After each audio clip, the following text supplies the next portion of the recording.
қолайсыз ауа райының өзі Рыпаковаға ешқандай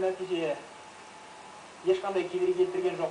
12 жыл күттік, дәл осы стадионда қазақтың көк туы желбірейтін сәтті 12 жыл күттік. Екінші Ольга міне Олимпиаданың алтынын қазақ жұртына сыйға тартты.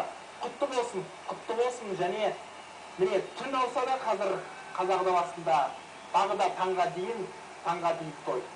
Аплодирую, Лондон, аплодирую наши спортсменки. 80 тысяч зрителей встали со своих мест. В последний раз по беговой дорожке вот такой круг почета совершала Ольга Шишигина в 2000 году на огромном стадионе в Сиднее, когда выиграла 100-метровку с барьерами. И теперь Ольга Рыпакова, олимпийская чемпионка в тройном прыжке, с великолепным результатом 14 метров 98 сантиметров. Никого и рядом не было. Ну, были попытки превзойти этот результат, но Ольга Рыпакова показала себя с самой лучшей стороны. Наша спортсменка становится олимпийской чемпионкой. Оля, ты самая лучшая, мы любим тебя, весь Казахстан преклоняется перед тобой. Ты великая спортсменка, ты завоевала олимпийское золото и тем самым в очередной раз прославила наш Казахстан. Нәтижелі әлі толқымызды баса алмай отырмыз. Кешірім өтінеміз сіздерден, құрметті көрермендер, егерде.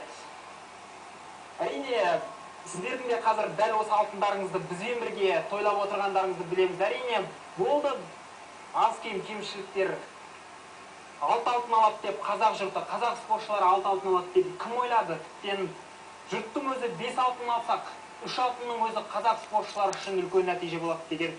Дәл осы Рыпаковадан күткен жүлде өз нәтижесін берді. Құттықтаймыз, құттықтаудан басқа амал жоқ, енді басқа шарамызда жоқ. Біз үшін дәл осы нәтиже 4 жыл бойы күтті, 12 жыл бойы күттік. Дәл осы Рыпаковадан Бейжіңде 4-ші орын алғанда қазақ жұрты бірдеңе шығады деген шықты, нәтижелі. Ешқай қарсылас құрылы көрген жоқ. Біздің спортшымыз 18 сантиметрге асыпты. Нәтижесі бойынша Гаргуен міне күміс жүлдесінің өзіне мәз. Саладуханың қазір Ольга Рыпаковаға ешқандай қарсылығы болған жоқ. Және бүгін тағы да бүкіл қазақ даласы алтынмен бір-бірінен сүйінші сұрайды. Таңға дейін той.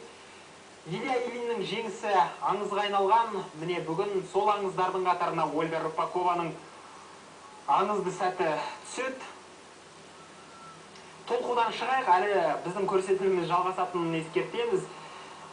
Қаһармандық атақ Рыпакованың да еншісіне жазылды.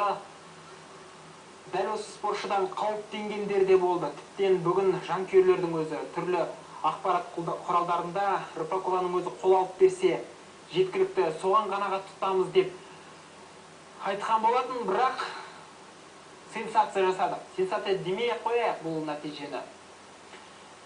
Заңды нәтижелердің бірі деп есептейік.